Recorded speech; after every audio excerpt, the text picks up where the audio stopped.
कर चल रहे हो? खैर, बोलो अब मुझे क्या करना है? मेरी बात ध्यान से सुनो। तुम्हें होटल पार्क व्यू में ब्रिजेश के नाम से रहना होगा और मैं तुम्हें बताऊंगा कि वो आदमी तुम्हें कहाँ मिलेगा और कब उसका खून करना होगा। आइए सर, आइए प्लीज।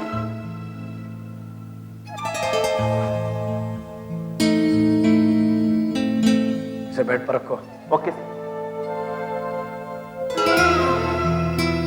सर, ये आपके रूम की चाबी। हेलो। हेलो ब्रिजेश। हाँ, मैं ब्रजेश बोल रहा हूँ। मैं बोल रहा हूँ, क्या तुम तैयार हो? बिल्कुल। जिस आदमी का खून करना है उसका चेहरा याद है ना तुम्हें? हाँ, अच्छी तरह से याद है। तो सुनो, वो तुम्हें कहाँ मिलेगा? फोर्ट में एक रेस्टोरेंट है, अरीना रेस्टोरेंट। अभी से ठीक 1 घंटे बाद वो तुम्हें वहीं मिलेगा, वहीं उसे उड़ा देना। ठीक है।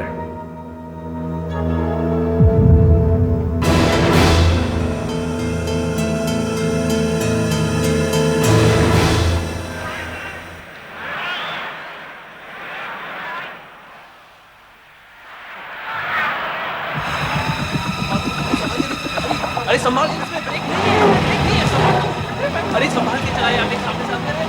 अरे साइड में बाइक कर। हेलो, साइड बैठ जाओ।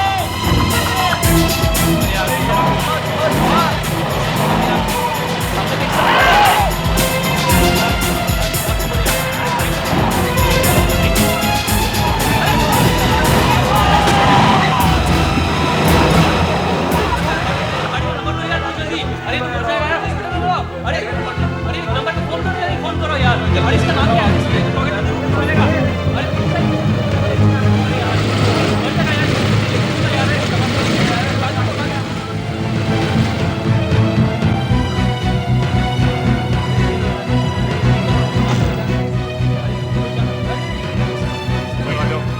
हटो हटो, क्या गर्दी लगा रखी है?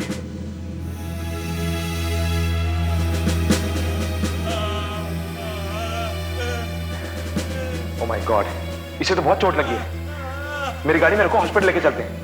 उठाओ उठाओ। अरे नकली बाल, नकली दाढ़ी और पिस्टल। ये तो कोई गुनहगार लगता है।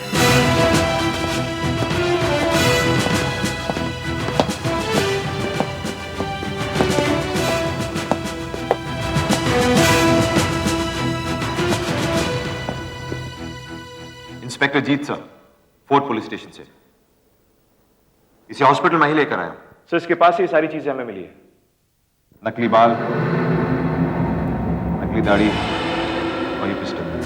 लोडेड है? Yes sir. कुछ बताया इस आदमी? कुछ नहीं सर, ये तभी से बेहोश पड़ा है।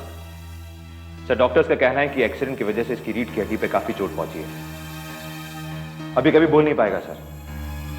मगर सर, इसकी जेब की तलाशी से हमें ये चाबी मिली है, होटल कोलंबस की चाबी, कमरा नंबर 422। सर, मैंने होटल में जाके पूछताछ की, वहां पता चला कि इसने अपना नाम ब्रिजेश लिखाया था। लेकिन सर, ये नाम यकीनन गलत है। इसके सूटकेस की तलाशी से हमें यह मिला है।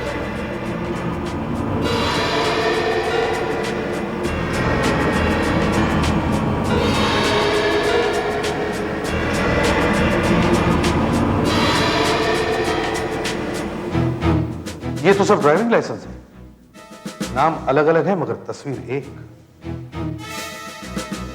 यह आदमी नकली दाढ़ी मूछ लगाए हुए था, जेब में भरी हुई पिस्तौल थी। इसलिए कौन हो सकता है ये? इंस्पेक्टर जीत सर, जाकर हमारे कंप्यूटर्स में चेक करो, हो सकता है इसका नाम पुलिस के फाइल में हो।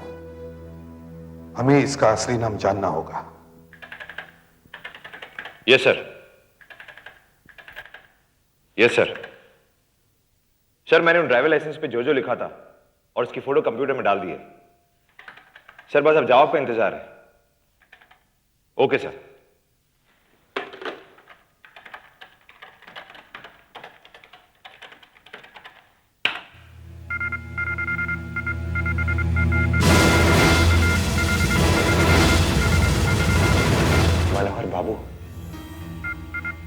हमारे देश की पुलिस को इसकी तलाश है।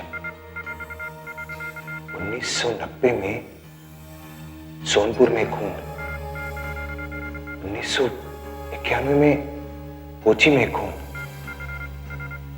1993 में भोपाल में खून। माय गॉड, ये आदमी तो एक पेशेवर खूनी है। एक पेशेवर खूनी? क्यों आए हो तुम यहाँ? बताओ। सर, ये बेहोश है, जवाब नहीं दे पाएगा। जानता हूं, मगर इसे जवाब देना होगा, इसे उठना होगा। उठो मनोहर।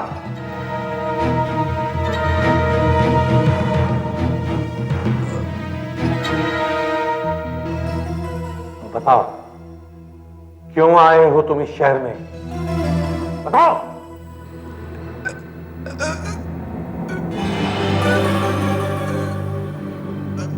मेरी बात ध्यान से सुनो मनोहर। हमें तुम्हारा असली नाम पता चल गया है। हम जानते हैं तुम कौन हो।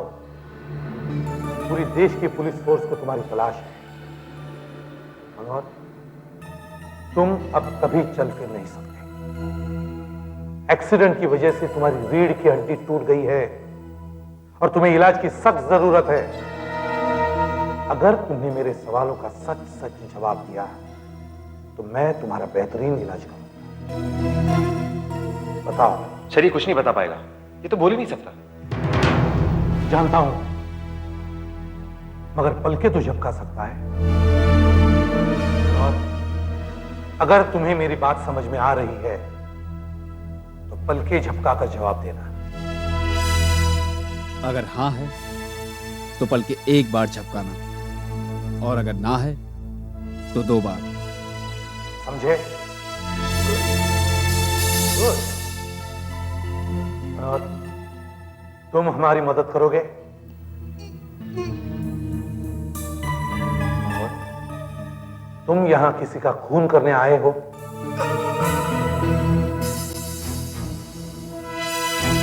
पता करना होगा कि किसका खून होने वाला है। सर, जब खूनी खुद इस हालत में है तो फिर खून करेगा कौन? अगर ये नहीं करेगा तो कोई और करेगा। आखिर इसे भी तो किसी ने सुपारी दी होगी, और जब उसे इसकी हालत का पता चलेगा तो वो किसी और को सुपारी देगा, मगर खून होकर ही रहेगा अगर हमने नहीं रोका तो। मनोहर, जिस आदमी ने तुम्हें खून करने की सुपारी दी थी, क्या वो तुम्हें खुद मिला था? क्या वो तुमसे अब भी मिलता है? नहीं? क्या वो तुम्हें फोन करता है? गुड।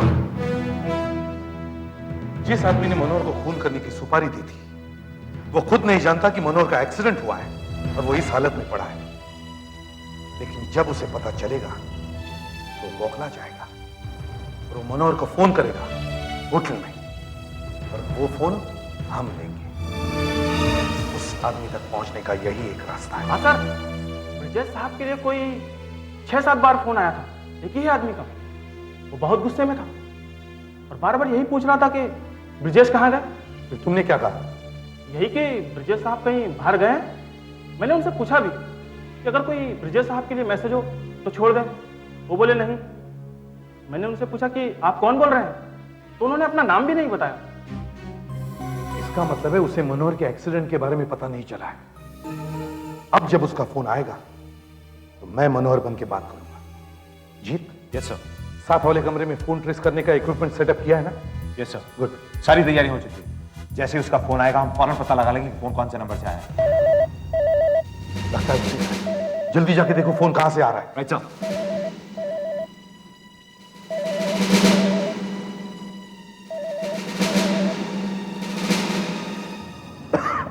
लो, मैं ब्रिजेश बोल रहा हूं। ब्रिजेश, हो कहां तुम? आए क्यों नहीं? वो मेरी तबीयत ठीक नहीं है। तबीयत ठीक? क्या हो गया है तुम्हारी तबीयत? देखो तुम सारे के सारे पैसे काम करने से पहले ही ले चुके हो। ये फोन आखिर आ कहां से रहा है? जानते नहीं, तुम्हारी एक छोटी सी गलती की वजह से मेरा कितना बड़ा नुकसान। सर, ये इलेक्ट्रॉनिक एक्सचेंज से नहीं है, नहीं तो अब तक नंबर का पता लग गया होता। इलेक्ट्रॉनिक एक्सचेंज से होता तो जल्दी पता लग जाता। मैं फिर भी कोशिश करती हूँ सर। मेरी बात ध्यान से सुनो। इस बात का किसी को भी पता नहीं चलना चाहिए, इतना तो बता सकती वरना हो बहुत कि ये फोन शहर के किस हिस्से से आ रहा है? देखो, मैं तुम्हें एक मौका और दूंगा, ये शहर के नॉर्थ एरिया से आ रहा है। लेकिन इस बार मैं उसी तरफ जाता हूँ, हाईवे से। इसका कोई पता नहीं। जैसे ही ठीक जगह का पता लगे मुझे मोबाइल पे फोन कर देना। नहीं नहीं, इस बार कोई गलती नहीं होगी। ना ही हो तो अच्छा है। मैं तुम्हें पूरे पैसे दे चुका हूँ काम होने से पहले ही। हाँ, पर वो कहाँ मिलेगा मुझे? ओपेरा रोड तुम्हें मालूम है? हाँ, वहाँ पर हार्बर बार है। आज रात 8 और 9 के बीच वो वहीं आएगा, तभी काम हो जाना चाहिए। हाँ हो जाएगा। हम खार एक्सचेंज पहुंच गए हैं।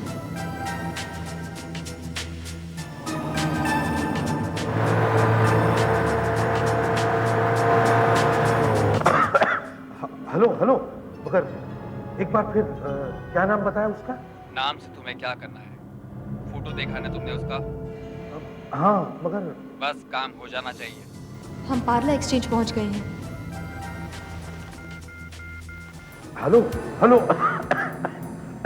एक मिनट एक मिनट, शिकार हार्बर बार में ही मिलेगा ना? वो रात 8 और 9 बजे के बीच? एक बार बोल दिया ना, फिर बार बार क्यों पूछ रहे हो? ज्यादा होशियार बनने की कोशिश मत करो। हम मरोल एक्सचेंज पहुंच गए हैं। देखो, इस बार कोई गलती नहीं होगी, वरना मेरा बहुत नुकसान होगा। समझे? हेलो सर, अभी तक तो इस नंबर का पता नहीं चला, मगर ये फोन पेरोला एरिया से आ रहा है। परोला एरिया? ठीक है, मैं उसी तरफ जा रहा हूँ। उस फोन का नंबर और लोकेशन पता चलते ही मुझे फिर कांटेक्ट करना। ओके?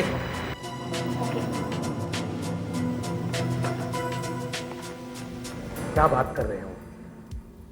मेरे धंधे में और धोखा कभी नहीं होगा। ना ही हो तो अच्छा है। इस बार कोई गड़बड़ नहीं होनी चाहिए, काम ठीक से हो जाना चाहिए। मैं तुम पर नजर रखूंगा। क्या? कब? कहाँ? बाहर में? देखो, ज्यादा चालाकी नहीं, बस सिर्फ काम के बारे में सोचो। मैं तुम्हें जानता हूँ, लेकिन तुम मुझे नहीं पहचानते। आज रात को तुम बाहर में जाओ, तुम्हारा शिकार वहीं पर होगा और मेरी आंखें तुम पर गड़ी होगी। ये फोन पवई से आ रहा है।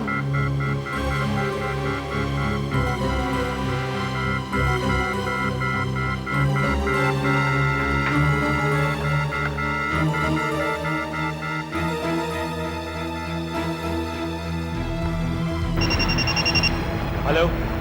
Hello sir. सर, नंबर का पता लग गया है। नंबर है 543788। 543788? क्या ये नंबर किसी का घर का है? नहीं, टेलीफोन बूथ का है। अच्छा, पता क्या है? हाँ हाँ, अच्छा ओके। एसीपी साहब से कहना मैं उसी तरफ जा रहा हूं।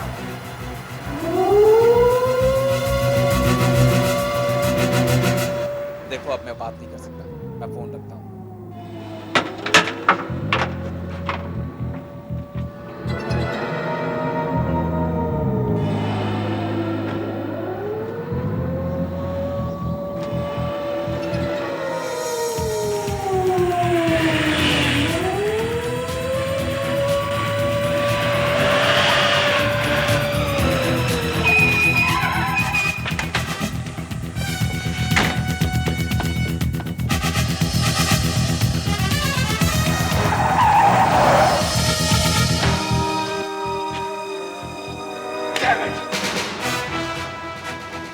टेलीफोन बूथ पर तो हम उसे पकड़ नहीं सके, लेकिन कोई बात नहीं, बहुत जल्द वो हमारे कब्जे में होगा।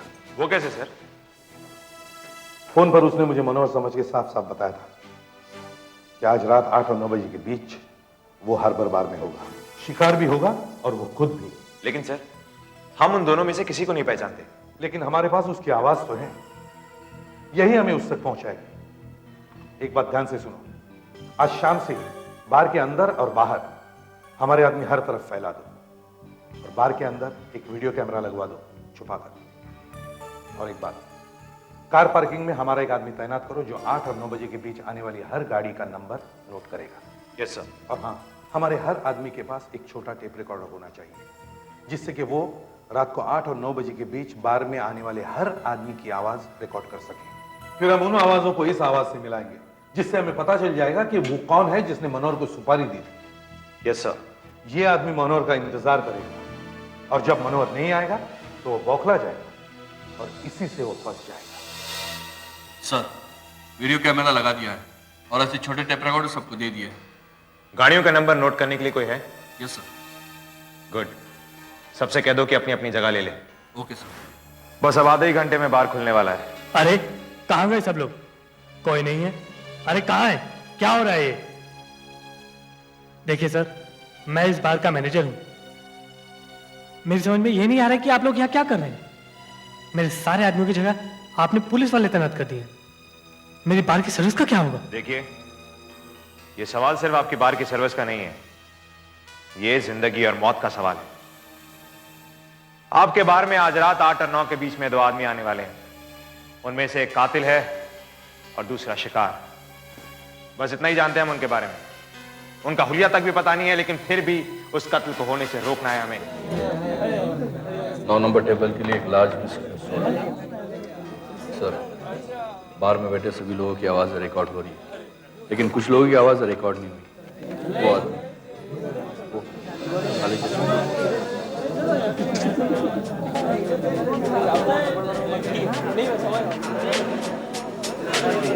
कुछ बोल ही नहीं रहा सर। बार बार मेनू कार्ड पे उंगली रख के ऑर्डर दे रहा है, मुंह ही नहीं खोल रहा सर। रॉड्रिक्स, चाहे कुछ भी हो, ठीक 9 बजे तुम बार के दरवाजे बंद कर देना। यहां बैठे किसी भी इंसान को बाहर मत जाने देना। फिर हम उस सुपारी देने वाले की आवाज को इनकी आवाज से मिला के देखेंगे, शायद वो पकड़ा जाए।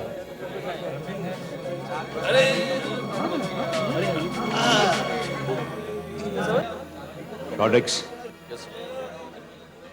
वो 2 नंबर टेबल पर बैठे आदमी पे कड़ी निगरानी रखो। वो बार बार अपनी घड़ी को देख रहा है, काफी परेशान है लगता है, शायद किसी का इंतजार कर रहा है। और वो 5 नंबर टेबल पर बैठे दोनों आदमी लगता है लड़ रहे हैं आपस में। और वो काले चश्मे वाला आदमी, उस पर भी निगरानी रखो।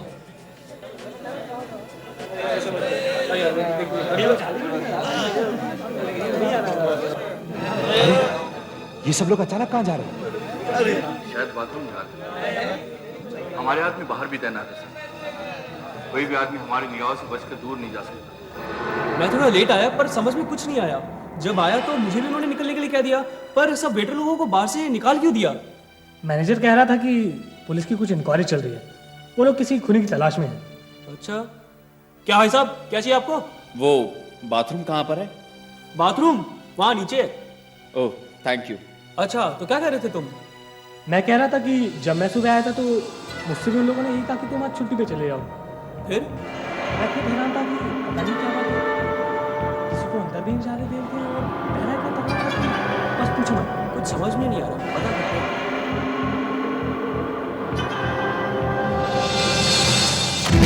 भागो, होटल में बम है, भागो! कैसे ऑफ हो गई? पुलिस? अरे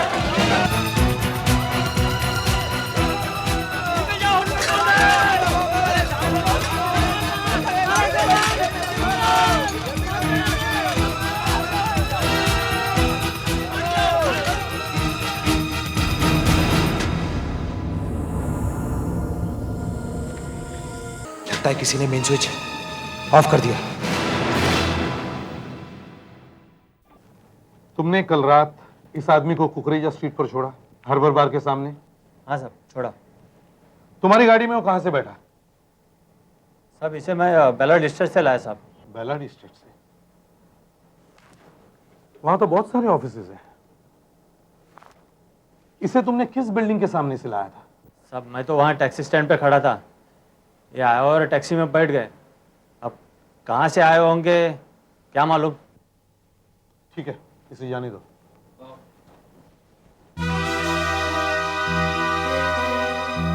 फिर तो इसे ढूंढना बहुत मुश्किल है। फिर तुम इस फोटो की बहुत सारी कॉपीज बनाकर बेलाडी स्टेट के कांस्टेबल्स में बांट दो, ताकि जब शाम को ऑफिस से छूटे तो वो इस आदमी के बारे में चौकन ना रहे। सर ये आदमी ये वहां पर एक कार में आया था जो किसी विलास शाह के नाम पे रजिस्टर्ड है। हमारे आदमी इसे लाते ही होंगे।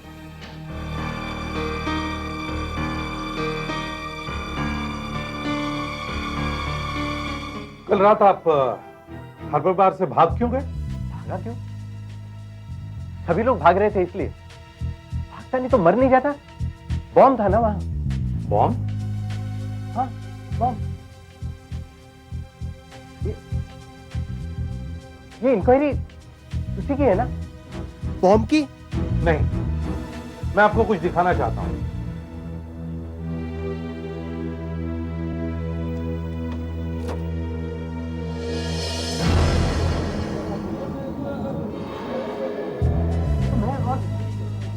हार्बर बार आपने ये सब रिकॉर्ड किया? जी हाँ। क्यों? आपके साथ ये आदमी कौन है? ये सब क्या है? और ये इंक्वायरी क्यों?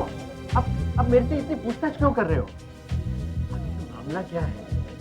सब बताता हूँ। फिलहाल सिर्फ इतना बता सकता हूँ कि ये एक मर्डर की इंक्वायरी चल रही है। हाँ, मर्डर जो अभी हुआ नहीं है, होने वाला है। और आपकी मदद से हम ये मर्डर रोक सकते हैं। आखिर आप दोनों में ये बहस क्या हो रही है? किस बात का झगड़ा था? और ये आदमी है कौन? ये नागेश है। नागेश? मेरे कॉलेज का दोस्त। हम 15 साल के बाद मिले और कल अचानक उसने फोन किया और कहा कि चलो कहीं मिलते हैं। मैंने सोचा बहुत पुराना दोस्त है, यादें ताजा होगी, मजा आएगा। लेकिन वहां पहुंचकर देखा तो कुछ और ही बात थी। पता नहीं क्या बात है नागेश? इतने साल बाद मिले और कुछ बोल नहीं रहे हो। कोई प्रॉब्लम है क्या? अरे जो भी है मुझे बता दो यार। मैं तुम्हारा दोस्त हूं यार। दोस्त? तुम हमेशा से मेरे दुश्मन रहे हो। दुश्मन? तुम कॉलेज के जमाने से मेरे दुश्मन रहे हो। पढ़ाई में तुम फर्स्ट, स्पोर्ट्स में तुम फर्स्ट और मैं साला हमेशा सेकंड या थर्ड। क्यों? मैं पूछता हूं कि तुम मेरी ही क्लास में क्यों थे? तुम क्या किसी दूसरे कॉलेज में नहीं हो सकते थे? अपने आप को मेरा दोस्त कहते हो। क्या तुमने पा लिया जिंदगी में विलास? क्या पा लिया? क्या है तुम्हारे पास? तुम्हारे पास बंगला है? नहीं है। मेरे पास है। लेकिन एक बात मैं कभी नहीं भूल पाऊंगा विलास। तुमने मेरी मोहब्बत को मुझसे छीन लिया। क्या बकवास कर रहे हो तुम? गड़े मुर्दे क्यों उखाड़ रहे हो? इस बात को तो 20 साल हो चुके हैं। क्या तुम पहले से पी कर आए हो? तुम्हें अच्छी तरह से मालूम था विलास कि मैं आशा से बेहद प्यार करता हूँ। फिर भी तुमने उससे शादी कर ली। तभी से मैं तुमसे नफरत करता हूँ विलास। नफरत करता हूँ। ये सब सुनाने के लिए तुमने मुझे यहाँ बुलाया? आशा को मैंने तुमसे नहीं छीना था, तुम्हारी गलती थी। तुमने कभी आशा को कहा ही नहीं कि तुम उससे प्यार करते हो। और वो कितने साल तुम्हारा इंतजार करती। और जब मैंने आशा को शादी के लिए कहा तो वो मान गई। तुम में हिम्मत नहीं थी। बात मेरी हिम्मत की नहीं है, बात है एक धोखेबाज दोस्त की। इसने मेरा प्यार मुझसे छीन लिया। तुम अच्छी तरह से जानते थे कि मैं आशा से बेहद प्यार करता हूँ। फिर भी अब क्या?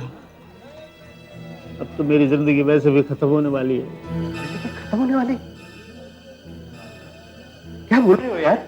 मेरी तबीयत बहुत समय से खराब चल रही है विलास।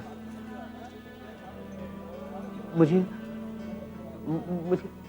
कैंसर है विलास। तुम्हें? अब तो वो मेरे सारे शरीर में फैल चुका है। कुछ नहीं बचा। मेरा प्यार, मेरी जिंदगी, सब कुछ खत्म हो गया। I am sorry. ऐसा करते एक और डॉक्टर को दिखा देते। तुम इतने जल्दी मायूस हो गए? ऐसे थोड़ी कोई जिंदगी से हार जाता है।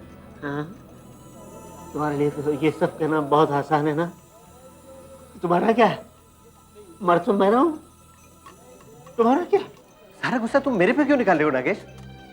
मैं तुम्हारी हालत समझ रहा हूँ, रिलैक्स। क्या समझ रहे हो?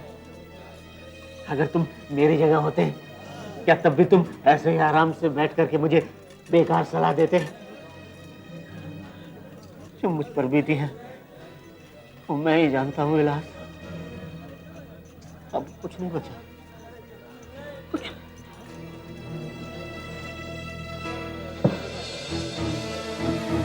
नागेश को एक जानलेवा बीमारी है।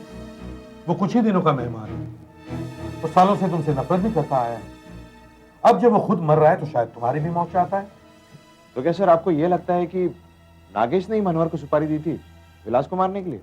हाँ, क्योंकि उस आदमी ने फोन पर कहा था कि वो बार में शिकार के साथ आएगा। तो नागेश आ गया विलास को लेकर। तो कहने का मतलब है कि कोई मुझे जान से मार देना चाहता है। हो सकता है, लेकिन ऐसा क्यों? इसका पता लगाने का एक ही तरीका है। हमें नागेश की आवाज का एक नमूना चाहिए, टेप के ऊपर रिकॉर्ड किया। अब ऐसा करो, नागेश को टेलीफोन करो। हम उसकी आवाज को रिकॉर्ड करेंगे और फिर उसकी आवाज को सुपारी देने वाले की आवाज से मिलाएंगे। लगाओ फोन।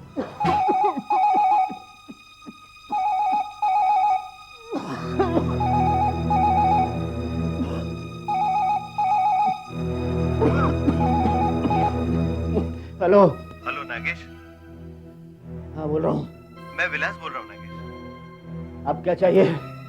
देख नागेश, मुझे माफ कर दे। उस दिन मेरे मुंह से कुछ उल्टा सीधा निकल गया हो तो क्या था कि वो दिन तू बहुत उखड़ा हुआ था और हो सकता है कुछ नागेश समझता है ना, मुझे माफ कर दे। ठीक है। अब इन सब बातों का कोई फायदा नहीं। जिंदगी के हर मोड़ पे तू मुझे हराता आया है विलास। अबे तू मेरा दोस्त था या दुश्मन?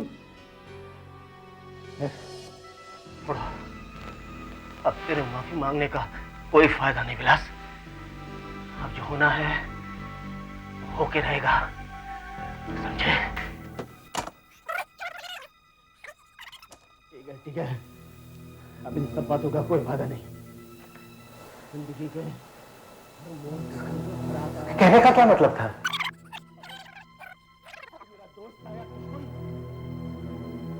कोई फायदा नहीं, जो होना है वो होके रहेगा। जो होना है जल्दी पता चल जाएगा। होके रहेगा। हरीश। Yes sir.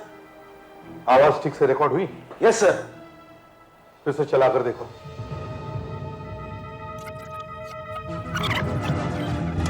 अब इन सब बातों का कोई फायदा नहीं। जिंदगी के हर मोड़ पे तू मुझे हराता आया है विलास। अबे तू मेरा दोस्त था या दुश्मन? छोड़ो, अब तेरे माफी मांगने का कोई फायदा नहीं विलास। अब जो होना है होके रहेगा, समझे?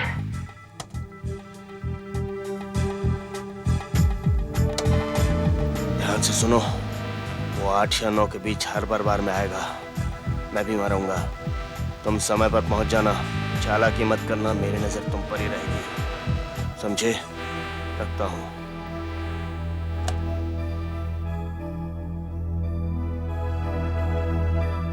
मैं पक्का तो कह नहीं सकता क्योंकि आवाजें एकदम साफ नहीं है। फिर भी ऐसा लगता है कि दोनों आवाजें एक ही आदमी की है।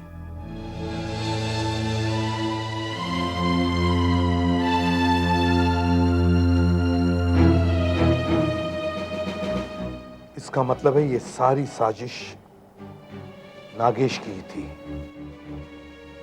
नागेश को पकड़ कर लाओ। देखिए अंदर मत आइए, अंदर मत। नागेश साहब उठिए। नागेश साहब, मैंने उनको रोकने की बहुत कोशिश की। मैंने उनसे कहा कि आप सो रहे हैं, बीमार हैं, लेकिन वो मानते ही नहीं, सीधे अंदर आ गए। हाँ, सीधे अंदर आए।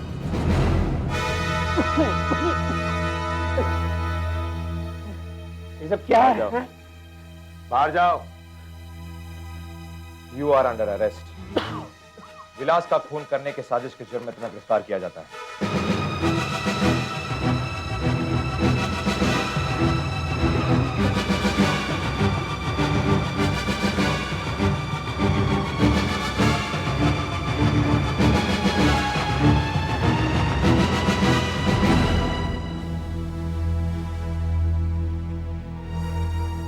मनोहर, मनोहर,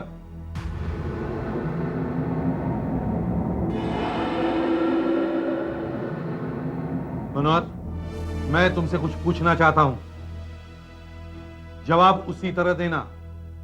अगर हां है तो पल के एक बार झपकाना, और अगर ना है तो 2 बार। समझे? क्या तुम इस आदमी को जानते हो?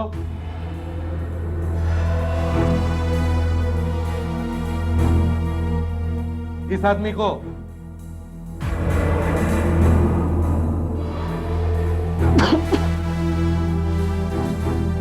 क्या ये वही आदमी है जिसने तुम्हें सुपारी दी थी? गौर से देखो और जवाब दो।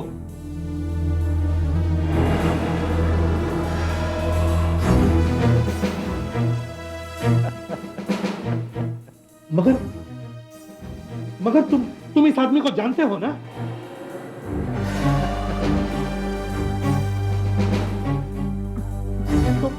तो फिर ये आदमी है कौन? और मनोहर इसे कैसे जानता है?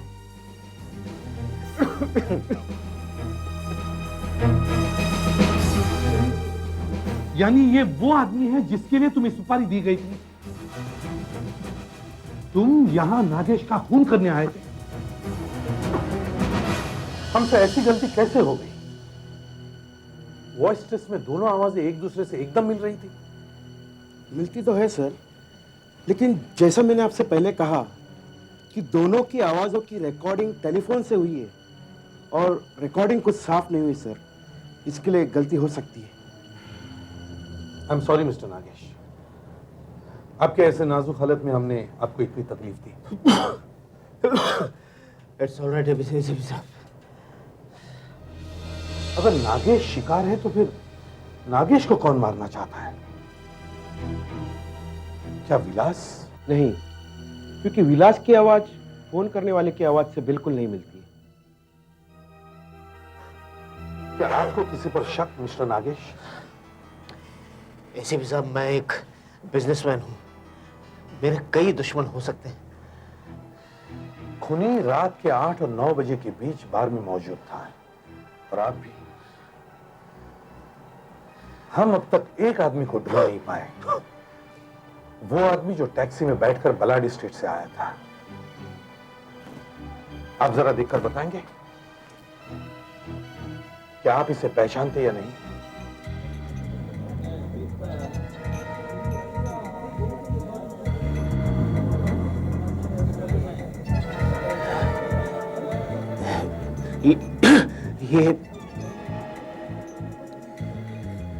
ये चेहरा मेरा जाना पहचाना से लगता है। मैंने इसे कहीं देखा है।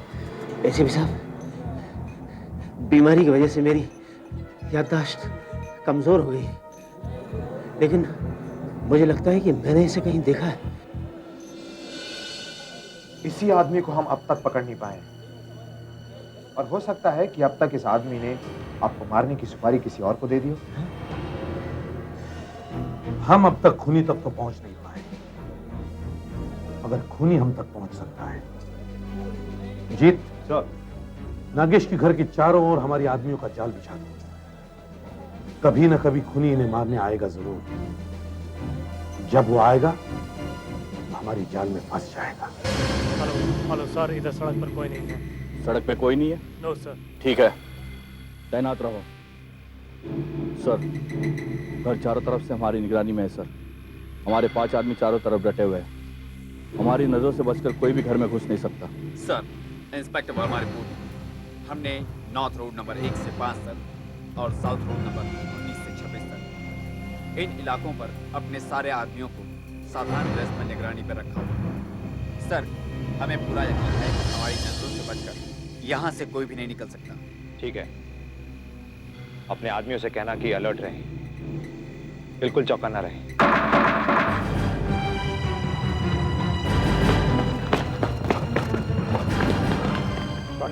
Yes sir.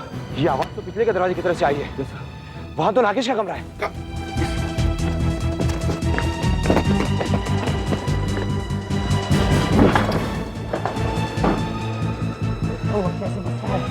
या पार।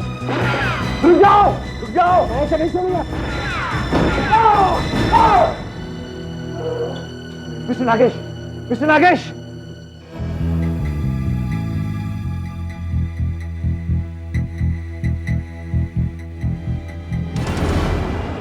नागेश आप ये, थैंक यू इंस्पेक्टर।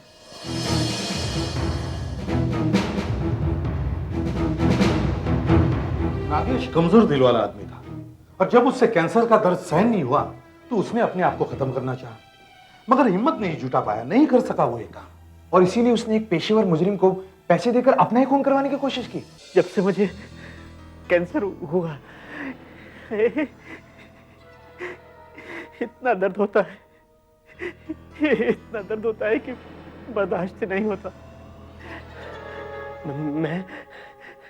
मैं तो अपने आप को मार डालना चाहता था, मगर नहीं, कमजोर हूं ना, वो भी नहीं कर सका। इसलिए मैंने सोचा कि कोई मुझे मारे डाले तो अच्छा है, इसलिए मैंने ये सब किया। लेकिन अब सब कुछ खत्म हो जाएगा, भगवान का शुक्र है। अब मेरा ये दर्द भी खत्म हो जाएगा। आपने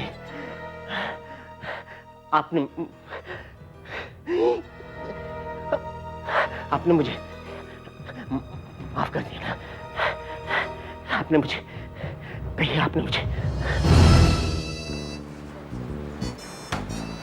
अमिताभ, ये एक ऐसी जगह है जहां से महीने भर का सामान लिया जा सकता है, और एक से बढ़कर एक। अरे वो भी लेना है, नहीं? हाँ।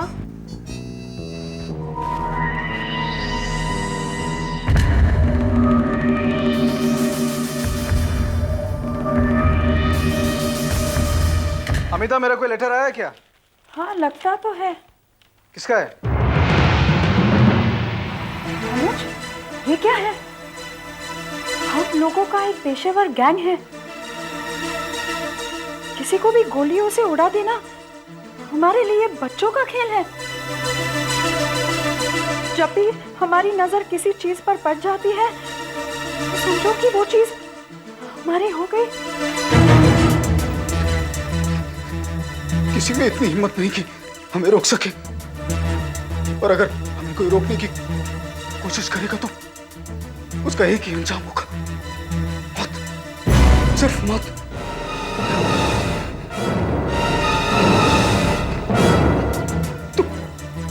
तुम सोने का फ्रेम का चश्मा पहनते हो, नीला रंग तुम्हें बहुत पसंद है, नीला सूट और नीली बिंदियों वाली टाई तुम्हें सबसे ज्यादा अच्छी लगती है।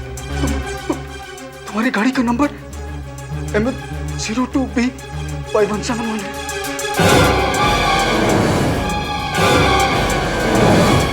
तुम रोज सुबह घर 8:30 बजे निकलते हो और 10:30 बजे तक नरीमन पॉइंट अपने ऑफिस पहुंचते हो।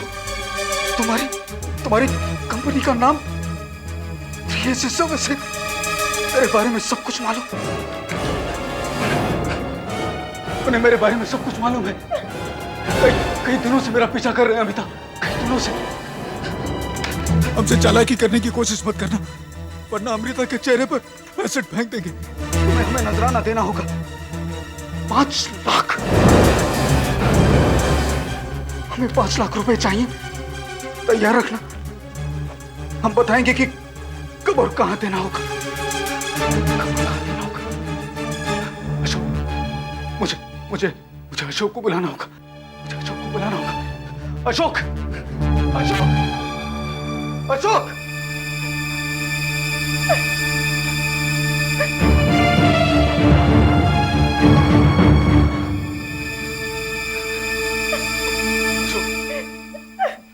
वो वहां पे लेटर।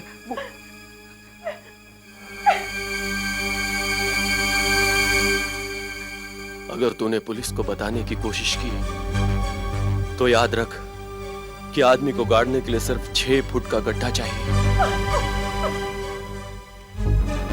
थोड़े दिनों पहले पुलिस को कालबा देवी के एक गटर में एक आदमी की लाश मिली। वो हमें धोखा देने की कोशिश कर रहा था। बेचारा। जो क्या ये वाकई ऐसा करेंगे? ऐसा कैसे हो सकता है? I'm really scared, Ashok. अनुज, ये धमकी तो सीरियस लगती है यार। अरे इसका क्या मतलब है? यूं ही कोई भी इन गुंडों के चंगुल में फंस सकता है क्या? मगर अनुज तो हर रोज ऑफिस अकेले ही जाते हैं। अगर रास्ते में इन पर किसी ने अगर कुछ हो गया तो। अमिता, चिंता मत करो, घबराओ मत। लेकिन ये सब हमारे साथ ही क्यों? Amita, control yourself. नहीं, इस गैंग ने हमें ही क्यों चुना है? कोई तो वजह होगी।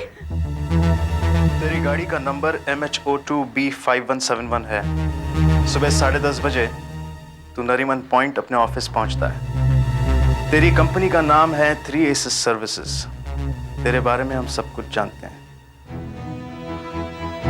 लगता है ये आपके बारे में सब कुछ जानता है। वाकई ये मेरे बारे में सब कुछ जानता है। हाँ इंस्पेक्टर साहब, ये तो ये भी जानते हैं कि इन्हें कौन सा रंग पसंद है, कौन सी टाई, कौन सा सूट, यहाँ तक कि इनके निकलने का वक्त भी। अभी तो उसने अमिता के चेहरे पर एसिड फेंकने की धमकी भी दी। इंस्पेक्टर साहब, क्या वो वाकई में ऐसा करेगा? हमने किसी का क्या बिगाड़ा है?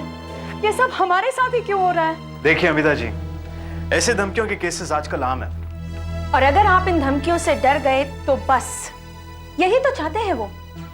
कितनी आसानी से कह दिया ना आपने कि डरिए मत। यहाँ मेरे पति की जिंदगी दांव पर लगी है। नहीं अमिता जी, ऐसी बात नहीं। आपने गलत समझा है। आपके पति की जान को जो खतरा है उसका पूरा एहसास है हमें। और जब तक हम आपकी हिफाजत कर रहे हैं, आपको या आपके पति को कुछ नहीं होगा, विश्वास रखिए। मगर आप 24 घंटे कैसे इनकी हिफाजत कर सकते हैं? ये काम हमने 2 घंटे पहले ही शुरू कर दिया है। जब यहाँ की लोकल पुलिस ने हमें आपके केस के बारे में कांटेक्ट किया था, तभी हमने सादी वर्दी वाले पुलिस लगा दिए आपके घर के बाहर, आपकी सुरक्षा के लिए। इसीलिए मिस्टर अनुज, हम फिर कहेंगे, आप डरिए मत। अपना कामकाज जारी रखिए, अपने काम पे जाइए, वरना घर बैठेंगे तो लगेगा कि आपने उस गैंग के सामने घुटने टेक दिया। मेरा मन अभी भी ऑफिस जाने को नहीं कर रहा है। देखिए, मुझे तो लगता है आपको ऑफिस जाना चाहिए। हाँ, मैं जानता हूँ मुझे जाना चाहिए, पर हिम्मत रखो, चिंता मत करो। मुझे अपनी चिंता नहीं है अमिता, मुझे तुम्हारी चिंता है। उसने तुम्हारे चेहरे पर एसिड फेंकने की धमकी दी। ये समझ में नहीं आता कि ये सब कुछ हमारे साथ ही क्यों हो रहा है। अगर हम ऐसे ही डरते रहे तो काम कैसे चलेगा? चलो तुम जल्दी से ब्रेकफास्ट करो और ऑफिस जाओ। मैं भी मार्केट जाऊंगी। मार्केट जाओगी? हाँ, क्यों नहीं, मैं भी जाऊंगी मार्केट। चलो जल्दी ब्रेकफास्ट करो और ऑफिस जाओ। दया, कालबा देवी पुलिस स्टेशन से कुछ पता चला? सर, हमने पिछले 2 सालों के रिकॉर्ड देखे, पर उनमें किसी में भी गटर में लाश मिलने के बारे में कुछ नहीं लिखा है। मुझे भी कुछ ऐसा ही लगा था। और मिस्टर अनुज के बारे में कुछ पता चला? जी सर, कुछ जानकारी तो मिली है। मिस्टर अनुज कलकत्ता के रहने वाले हैं और कुछ 5 साल पहले उन्होंने अपने ससुर की मदद से मुंबई में शेयर्स की दलाली का काम शुरू किया था। और सर, वो काफी कामयाब भी थे से तुम्हारा मतलब? मतलब ये सर कि कुछ समय से उन्हें और उनके क्लाइंट्स को बिजनेस में भारी नुकसान हुआ है। हालत काफी खराब है सर। ओह, तो ये बात है। क्या मतलब? ये पैसे मांगने वाला मिस्टर अनुज से 5 लाख रुपए की डिमांड कर रहा है और मिस्टर अनुज किसी भी तरह ये रकम नहीं दे सकते, चाहे कुछ भी हो। अब या तो वो उसकी धमकियों का बराबर सामना करते रहें या फिर शहर छोड़कर चले जाएं। अब सवाल ये उठता है कि अगर अनुज शहर छोड़कर चला जाता है तो फिर सबसे ज्यादा फायदा किसे होगा? और सर, दूसरी तरफ यह भी तो हो सकता है कि मिस्टर अनुज की वजह से उनके किसी क्लाइंट को 5 लाख रुपए का नुकसान हुआ हो और वो शायद ये पैसे इस तरह से निकलवा रहा हो सकता है। और सर, हमारी इन्वेस्टिगेशन से यह भी पता चला है कि मिस्टर अशोक, जो मिस्टर अनुज के बचपन के दोस्त हैं और पड़ोसी भी, उन्हें भी मिस्टर अनुज की वजह से बहुत नुकसान हुआ है।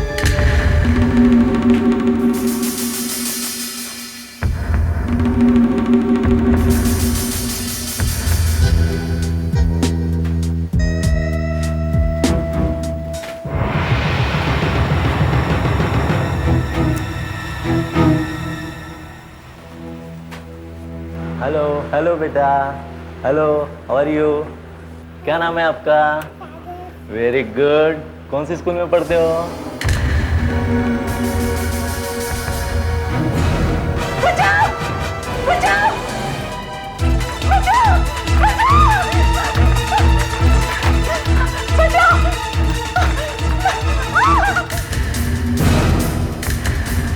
पुलिस!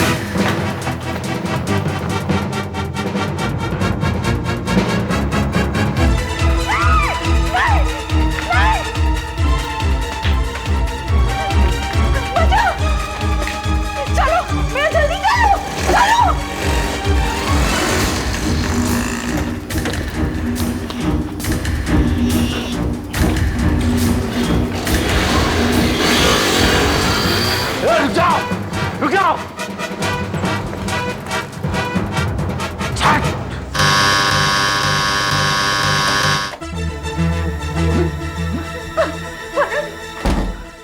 अमिता, क्या हुआ?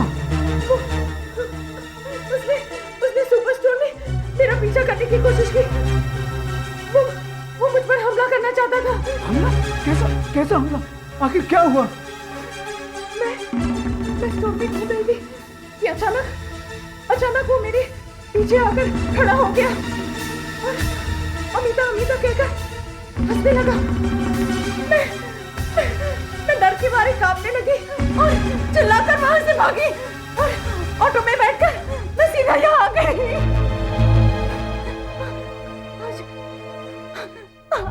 आज आप जल्दी आ गए। मैं बहुत डर गया था अमिता तुम्हारे लिए, और देखा तुमने मेरा डर बिल्कुल ठीक निकला।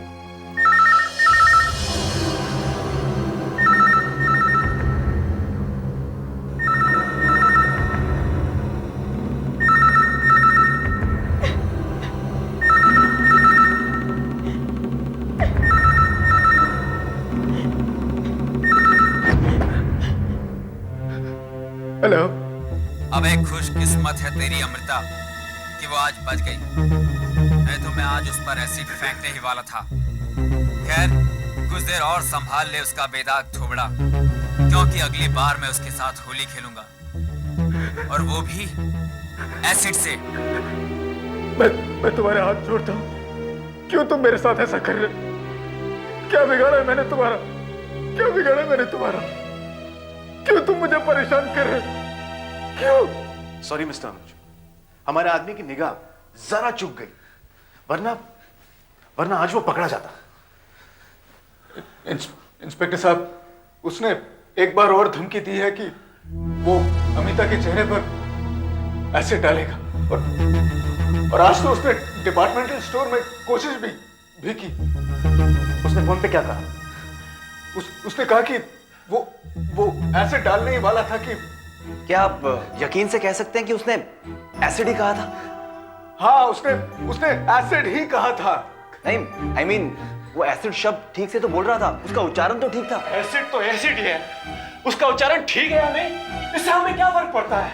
बहुत फर्क पड़ता है मिस्टर अशोक, बहुत फर्क पड़ता है। उसका हर कदम, उसका बोलने का ढंग, उसकी प्रोनाउंसिएशन, ये सब बातें हमें उस आदमी के बारे में काफी कुछ बता सकती हैं, और इससे हमारा उस तक पहुंचना काफी आसान हो सकता है।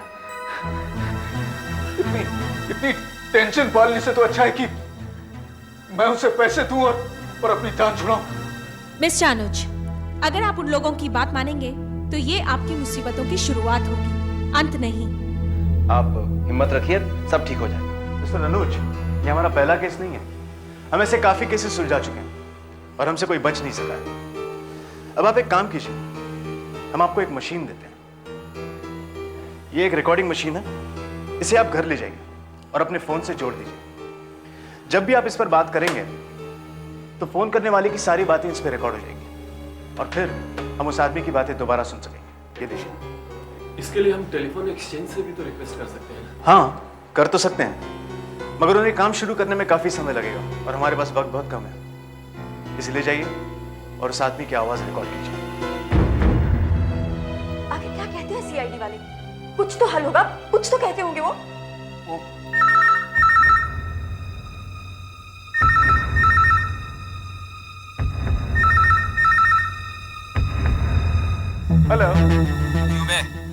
परेशान लग रहा है।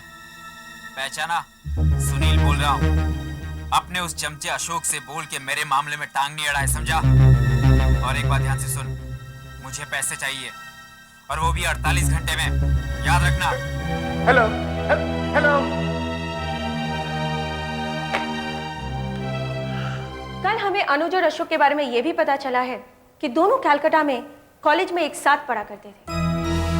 लेकिन अनुज बड़े भाग्यवान निकले कि उन्हें अपने ससुर का जमा जमाया शेयर्स की दलाली का बिजनेस मिल गया।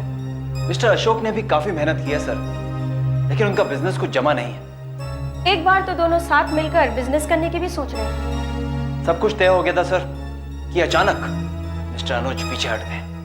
और ऊपर से अशोक को अनुज की वजह से शेयर्स में काफी सारा नुकसान उठाना पड़ा है।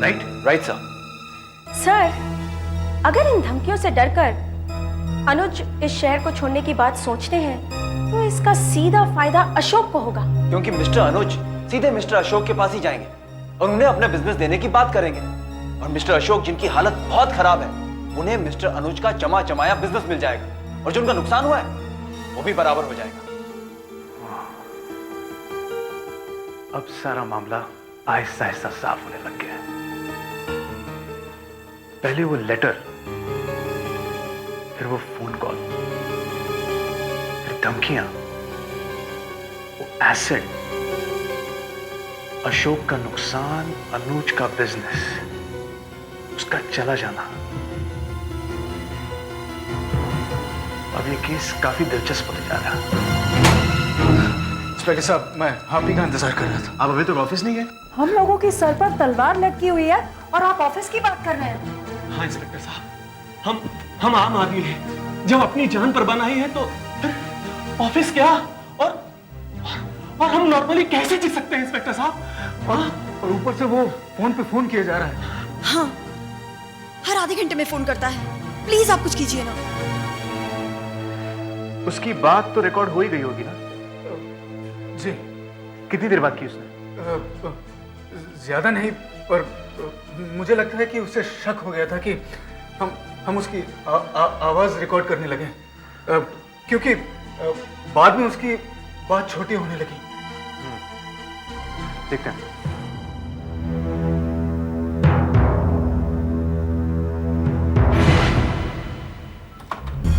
क्यों मैं पहचाना? सुनील बोल रहा हूँ, सुनील। डरपोक साला अमिता और दोस्त अशोक के पीछे छिप कर बैठा है। हाँ, क्या लगता है वो अशोक तेरे को बचाएगा? अबे तू मेरे हाथ से बचेगा नहीं। अबे ना, तू मेरी खोपड़ी खराब मत कर। अब मामला और भी खतरनाक हो गया है। बस अब मैं और सहन नहीं कर सकता हूँ। देख तेरे पास 2 दिन बचे हैं, सिर्फ 2 दिन। मेरे को 2 दिन के अंदर आवाज पैसे किसी चाहिए। नौजवान की आवाज लग पैसे चाहिए, नहीं तो तू जानता पढ़ा लिखा लगता है। मैं अमिता का क्या हाल शायद किसी कॉलेज का स्टूडेंट है। नाइट्रिक एसिड से उसका चेहरा जला दूंगा। और सुन, नाइट्रिक एसिड? मेरी दूसरी चिट्ठी का इंतजार करना। Nitric acid? समझा? ये नाइट्रिक एसिड क्यों? मैं तुम्हारी बात सही भी हो सकती है, क्योंकि आम आदमी सिर्फ एसिड बोलता है और इस आदमी ने खास तौर पर नाइट्रिक एसिड बोला है।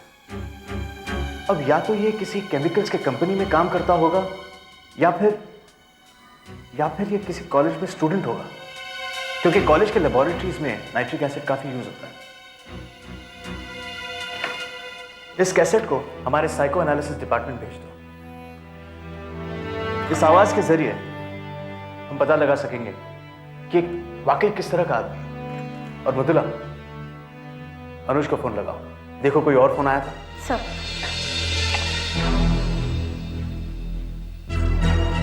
हेलो अनुज? हाँ, मैं अनुज बोल रहा हूँ। हाँ, मैं सीआईडी से बोल रही हूँ। जी कहिए। और कोई फोन आया था क्या उसका? हाँ आया था। आप यहाँ आइए और अपने आप देख लीजिए। 5 लाख की बजाय 10 लाख मांग रहा है। 10 लाख। आप यहाँ खुद ही आइए और सुन लीजिए आप। बेवकूफ, तो आखिर तूने मरने का फैसला कर ही लिया। अब बहुत ही जल्दी तेरी फोटो अखबार में छपेगी, तेरा भी क्रियाक्रम होगा। मैंने कहा था ना, मुझसे चालाकी मत करना। चुपचाप पुलिस कंप्लेंट वापस ले ले। और हाँ, एक मौका और देता हूँ तुझे जिंदा रखने के लिए। मुझे 10 लाख रुपए देने होंगे। अगर तुमने मना किया तो फिर तू 10 लाख समझा। अगर पैसे देने को तैयार है तो अपने बेडरूम की खिड़की से इंग्लिश मैगजीन का कवर फाड़ कर फेंक दे। अब मुझसे और सहा नहीं जाता। आज रात को मैं तेरा इंतजार करूंगा, समझा? अब बताइए कैसे करेंगे आप हमारी हिफाजत? हमारी मुसीबत को सुलझाने के बजाय और उलझा दी है आपने। वो कैसे? कब से गार्ड कर रहे हैं आपकी सादी वर्दी वाले हमारा घर, और धमकियां तो बराबर आ रही है। वही नहीं, 5 लाख की बजाय अब 10 लाख की मांग कर रहे हैं वो लोग। तो वो लोग ये भी जानते हैं कि हम पुलिस तक जा पहुंचे। देखिए, इन ब्लैकमेलर्स में सब्र नहीं होता है, और इसी बेसब्री की वजह से उन लोग गलती कर सकते हैं। और अगर इसी गलती में उन्होंने अमिता पर हमला कर दिया तो क्या होगा? ऐसा कुछ नहीं होगा। हम किस लिए हैं? देखिए अनुज जी, आप फिक्र मत कीजिए, हम हैं आपके साथ। मुझे लगता है हमें इस गाय को पैसे दे देने चाहिए। आखिर कब तक इस तरह डर डर कर रहेंगे हम? अमिता, ये तू किस तरह की बात कर रही है? मैं उन्हें इतने सारे पैसे कैसे दे दूं? और हम कर भी क्या सकते हैं? हम इन लोगों के बारे में कुछ नहीं जानते, लेकिन ये लोग हमारी हर बात को जानते हैं। हम कब सोते हैं, कब जाते हैं, कब बाहर जाते हैं, हम कब रोते हैं, कब हंसते हैं, सब कुछ। एक अनजान दुश्मन का मुकाबला हम कैसे कर सकते हैं? लेकिन अमिता, मैं उन्हें 10 लाख रुपए कैसे दे दूं? क्या मतलब है तुम्हारा? अगर मैं उन्हें 10 लाख रुपए दे दूंगा तो क्या गारंटी है कि वो हमारा पीछा छोड़ देंगे? तो हम उनका तब तक इंतजार करें जब तक वो मुझ पर एसिड नहीं फेंक देते। मगर 10 लाख रुपए उन्हें कैसे? 10 लाख, 10 लाख, 10 लाख? क्या आपके लिए सिर्फ पैसा ही सब कुछ है? मगर अमिता, तब तक आप पैसे को सीने से लगाकर बैठे रहेंगे? मेरी कोई परवाह है आपको? मगर मैं 10 लाख रुपए कहां से लाऊंगा अमिता? कहां से? मैं बताती हूँ। अमिता, ये लो। अमिता, मेरी बात तो सुन। क्या कर रही हो तुम अमिता? अगर तुम्हारे पास पैसे नहीं है तो मेरी डेबिट ले लो। अमिता,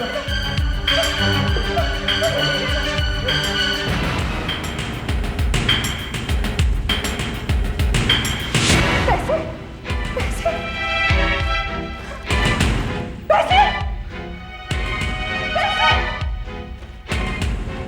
तो ये है हमारी प्यार की असलियत। ये हमने समझी इस घर में मेरी क्या कीमत है।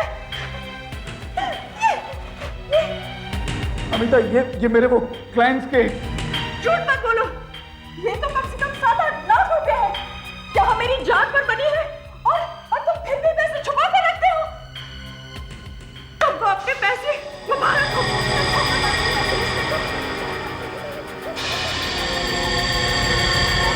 इस घर में इज्जत नहीं होगी। मैं ये मैगजीन का कवर फाड़कर फेंक दूंगी। मेरी बात सुनो।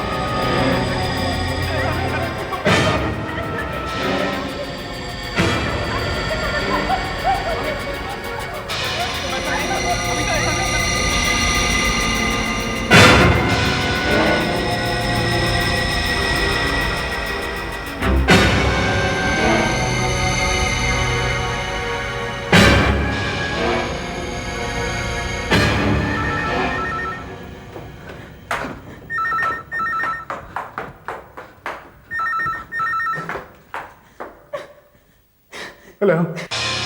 मैगजीन का कवर मैंने नीचे गिरते हुए देख लिया है।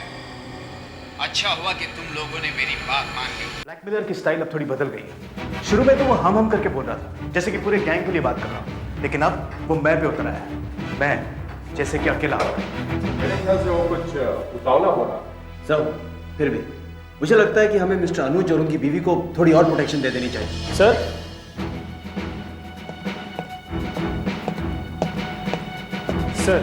यस सर, ये लेटर है। अब जाइए। धमकी देने वाले की पर्सनालिटी की रिपोर्ट आ गई। सर, क्या ये रिपोर्ट हमारे शख्स से मिलती है? उम्र 20 से 30 के बीच में, थोड़ा डरा हुआ, काफी मूडी और उसकी धमकियों में चिढ़ना ज्यादा और खतरा कम। सर हमने भी कुछ ऐसा ही सोचा था। हाँ, अब मुझे वो धीरे धीरे हमारे जाल में फंसता हुआ नजर आ रहा है। क्या बिगाड़ा है मैंने तुम्हारा? क्यों मुझे इस तरह से तंग कर रहे हो तुम? बोलो, कुछ तो बोलो, कुछ तो बोलो तुम। देखिए देखिए इंस्पेक्टर साहब, सुबह से यही हो रहा है। जैसे वो अनुज की या मेरी आवाज सुनता है तो फोन काट देता है। वो फोन काट देता है? ये एक नई बात है। ऐसा क्यों कर रहा है? सुबह से 8-9 बार ऐसा हो चुका है, कोई बोलता ही नहीं है। अजीब बात, बोलता ही नहीं। हाँ, अमिता जी, आप लॉ पढ़ रही हैं ना? जी हाँ, क्यों? देखिए ना, पिछले 2 दिनों से आप कॉलेज भी नहीं गई हैं और कब तक आप इस तरह घर में छिपी रहेंगी, बाहर नहीं जाएंगी? एग्जैक्टली। अमिता जी, आप कॉलेज जाइए, डरने की कोई बात नहीं। तो क्या वो पकड़ा गया? नहीं, मगर आप अगर घर पर ही रहें और बाहर ही नहीं निकले तो वो समझेगा कि आप उसकी धमकियों से डर गए हैं। इसलिए हमने फैसला किया है कि आपके साथ हमारी एक लेडी ऑफिसर सादी वर्दी में जाएगी। मेरे साथ? यानी मैं जहां भी जाऊंगी वो लेडी पुलिस ऑफिसर मेरे साथ आएगी? क्यों, ये ठीक नहीं है? अभी अभी तो आप कह रही थी कि डर के मारे आप घर से बाहर नहीं निकलती। देखिए, वो यूनिफॉर्म में नहीं होगी और कोई बता नहीं सकेगा कि वो पुलिस वाली है। नहीं नहीं, मुझे कोई नहीं चाहिए अपने साथ। वैसे भी मैं घर से बाहर बहुत कम जाती हूँ।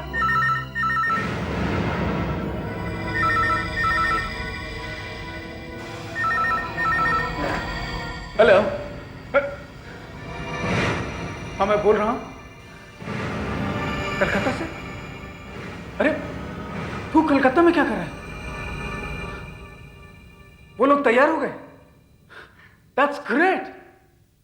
हाँ, मैं 4000 शेयर्स का इंतजाम करवा दूंगा।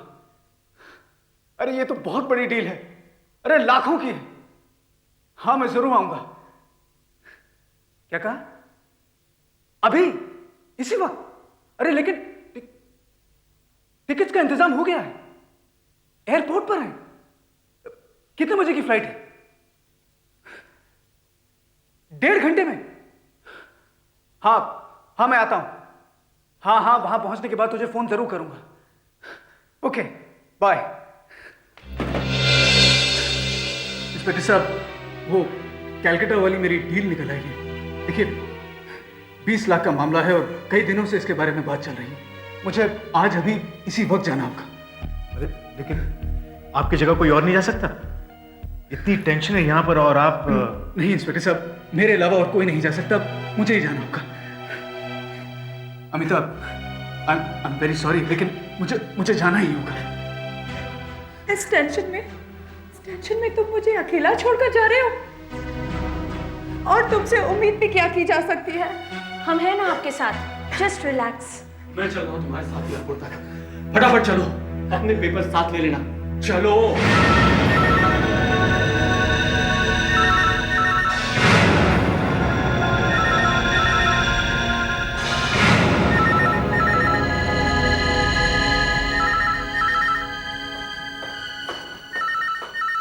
अमिता, तुमने पुलिस प्रोटेक्शन हटाकर ठीक नहीं किया। आखिर वो यही चाहता था ना, इसलिए मैंने किया ये। अब आगे मैं देखती हूँ कि वो क्या करता है। नहीं चाहिए मुझे आवाज की रिकॉर्डिंग। अमिता नहीं चाहिए। पागलपन है Amita, please stop it. Amita कैसे पता चलेगा वो क्या चाहता है? Amita please stop it.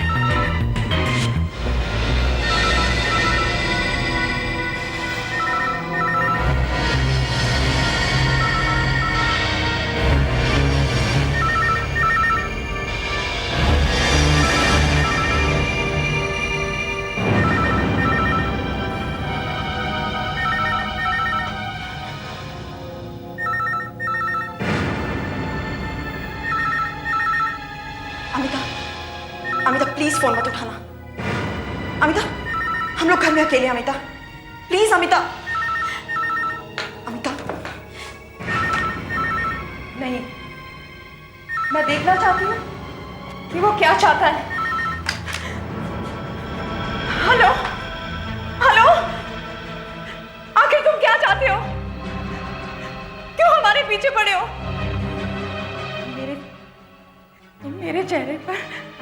फेंकना चाहते हो ना?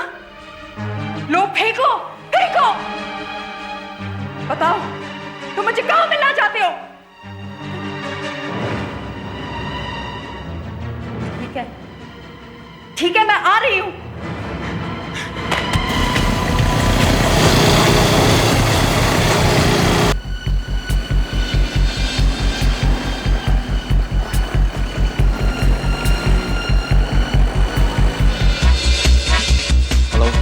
हेलो, हाँ सर, वो अपने घर से निकल चुकी है, हम उसके बिल्कुल पीछे।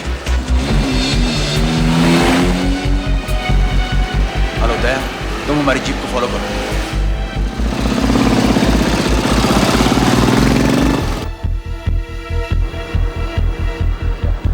हाँ, आ रहे हैं इसी रास्ते पे। ठीक है।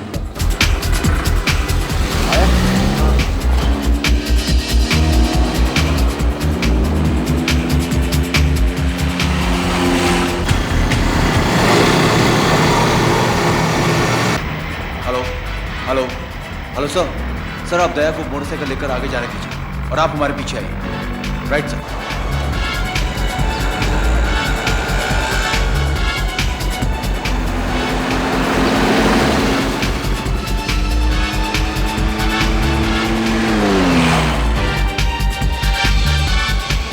हेलो संजीव, अब तक तो आसपास कोई दिखाई नहीं देता, किसी को कोई शक नहीं।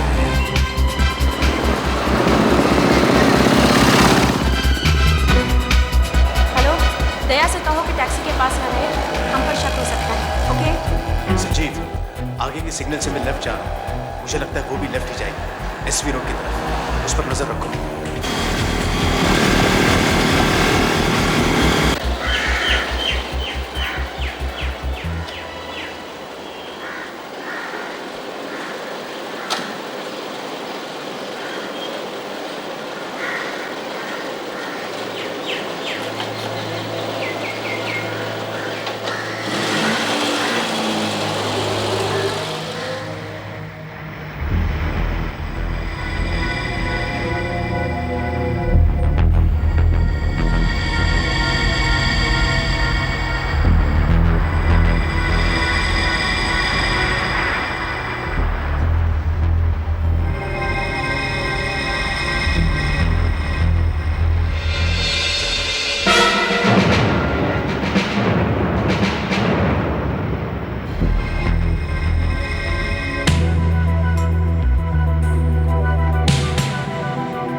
मेरा नाम रोहित है, मैंने कुछ नहीं किया। तूने कुछ नहीं किया तो फिर अनुज और उसकी बीवी को धमकियां क्यों दे रहा था? बीवी? अनुज की बीवी? अनीता की शादी हो गई है? क्यों? तुझे पता नहीं? नहीं, नहीं, मुझे नहीं पता। मैं सच कह रहा हूं सर, आज तक उसने मुझे कभी नहीं बताया कि उसकी शादी हो चुकी है, जबकि मैं उससे इतना प्यार करता था। इतना बड़ा धोखा दिया उसने मुझे। धोखा दिया?